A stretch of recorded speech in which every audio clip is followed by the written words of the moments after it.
Dans le Donbass, dans la région de Donetsk, là où les Russes progressent particulièrement et poussent contre les Ukrainiens. Alors regardez cette ville de Toretsk où les Russes n'ont pas encore fait tomber la ville, tout à fait, mais les Russes contrôlent 70% de cette ville. C'est en tout cas les informations du ministère des Renseignements britanniques. Regardez cette séquence de combat, des combats de rue qui est extrêmement impressionnante, des soldats ukrainiens qui publient cette vidéo dans la ville même, avec ces combats de rue qui sont filmés grâce à une GoPro qui est fixé sur le casque d'un des soldats ukrainiens. Regardez.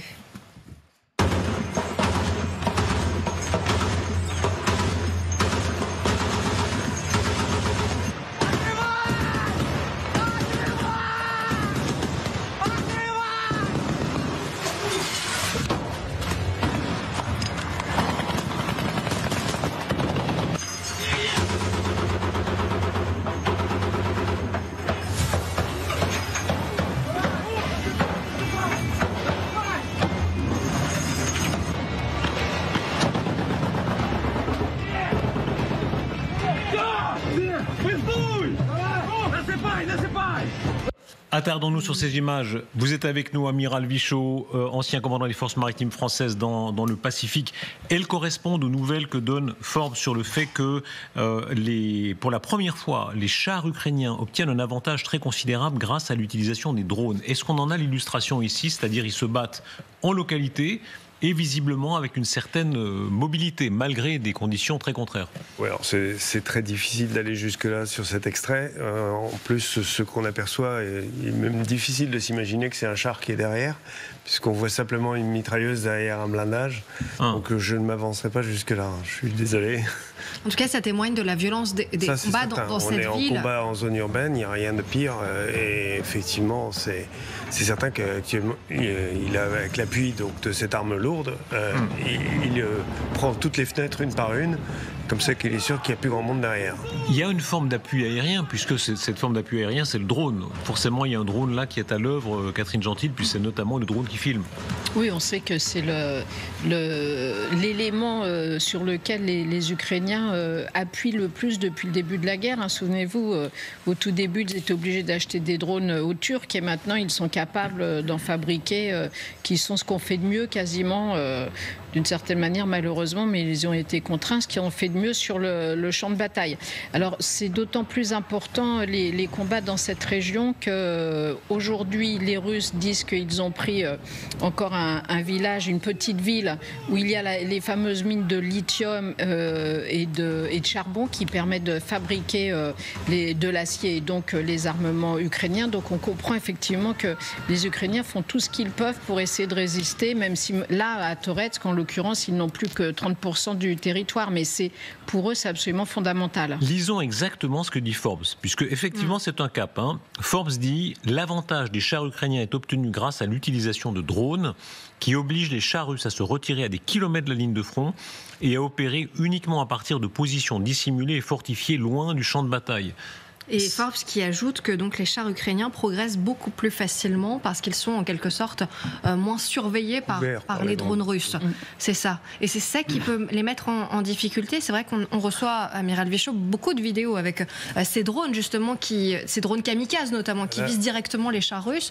Donc ça s'apparente à ce qu'on appelait autrefois l'appui aérien, donc ce qui était fait avec des chasseurs bombardiers et effectivement des contrôleurs au sol qui guidaient les avions très précisément pour qu'ils tirent avec des roquettes sur tout le matériel en face.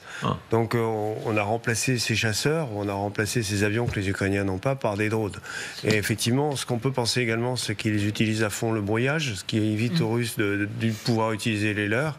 Et on s'aperçoit, parce que si vous regardez les statistiques de cette nuit, il y a eu à nouveau des attaques avec des drones Shahed des Russes sur l'Ukraine, en grand nombre, plus de 90, si mes renseignements sont exacts. Et les Ukrainiens peuvent affirmer en avoir abattu 60 et qu'il y en a au moins 25 qui se sont perdus, c'est-à-dire qui ont été complètement détournés par le brouillage. Comment expliquer une telle incertitude? Gilles Montré, on s'est tellement trompé dans cette guerre, la longue chaîne des erreurs, les Russes ne vont pas attaquer. Ensuite, beaucoup ont dit que Kiev va tomber très vite, ils ont très bien résisté. Ensuite, on a cru que l'Ukraine pourrait récupérer tous ses territoires. Maintenant, même le président Zelensky dit nous n'avons pas la force de le faire. Et là, visiblement, c'est à nouveau une surprise, cette fois-ci, des Ukrainiens, gagnants du terrain. Mais on se rend compte qu'on arrive à un moment où effectivement on n'est plus très loin d'une forme d'immobilisme de part et d'autre, hein, parce qu'on a eu une progression, mais qui était quand même marginale des Russes, très forte, hein, dont on a beaucoup parlé. On voit que là, il y a un sursaut ukrainien. Ça va dans un sens et dans l'autre. Ce qui est important, c'est que on voit bien que ce qui se passe sur le terrain détermine le moment qui va être choisi, entre guillemets, pour peut-être provoquer cette discussion. C'est que Donald Trump va être intronisé président, que lui veut le retour à la table de négociation, que Mark Rutte a dit aujourd'hui, le secrétaire général de l'OTAN, que c'était pas encore le moment, les Ukrainiens n'étaient pas suffisamment en position de force, donc il faut trouver ce moment où il y a une reprise d'initiative suffisamment forte pour qu'il y ait les conditions d'un pourparlers. Regardez le sage Alexandre Melnik, tout ça est du miel à ses oreilles, il attend son heure pour faire son commentaire, mais voilà, il jubile parce qu'effectivement ça rejoint beaucoup de choses que vous disiez toujours. Il y a de la réserve du côté ukrainien. La résilience, la modernité, la flexibilité, et ben ça c'est du côté ukrainien. Et la force morale. Et là, évidemment, le moral. Évidemment, ils savent pourquoi ils se battent. Il ne faut jamais oublier la force morale, qui est toujours un facteur clé. Il n'y a pas que les drones. Déjà, les Russes ont perdu la guerre des drones au début. Ils ont complètement sous-estimé l'importance des drones. Après, on verra plus loin que là, voilà. Chacun essaie de surenchérir. Ils se sont rattrapés ces derniers temps. Mais finalement, c'est l'Ukraine aujourd'hui qui reprend l'initiative stratégique. Surtout, c'est important à l'approche du 20 janvier. Donc aujourd'hui, tout le monde veut montrer sa force. Et surtout, évidemment, l'Ukraine. Et on pensait, vous savez, Darius, on se trompe sur la Russie. On se trompe sur la Russie parce qu'on n'a pas la vraie grille de vision de la Russie. D'abord, on avait complètement surestimé l'armée russe en disant c'est une superpuissance, la deuxième, ou peut-être même presque la première armée du monde. On a vu que non, pas du tout. Après, on a dit, oh bah tiens, c'est peut-être une armée de pieds nickelés, etc. Donc, c'était peut-être aussi une erreur. On a surestimé, ensuite sous-estimé. Après, sous-estimé. Alors que là, il faut retrouver la réalité des choses. C'est une armée assez archaïque, qui fonctionne sur le modèle soviétique, c'est-à-dire le modèle centralisé, qui n'est pas du tout connecté, enfin pas tout à fait connecté avec l'esprit du temps du XXIe siècle.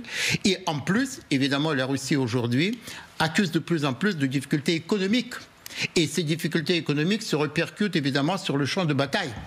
Et donc, la fragilité de la Russie, que j'ai déjà évoquée plusieurs fois ici, eh bien, cette fragilité de la Russie apparaît une fois de plus face à ce sursaut ukrainien que vous avez pointé. Les destructions de Toretsk, on voit les images très impressionnantes de cette ville, parce que là, cette méthode soviétique dont vous parlez, c'est surtout l'artillerie. Et une fois de plus, regardez, Toretsk, vraiment dévasté, absolument. Alexandre Melnik, vous disiez que l'Ukraine sait pourquoi elle se bat et elle sait aussi ce qu'elle perd dans cette guerre, puisqu'on voit de plus en plus de villes qui sont quasiment détruites à 100%. Et Marion, on le voit une fois de plus dans cette ville de Toretsk, qui est même rasée à certains endroits.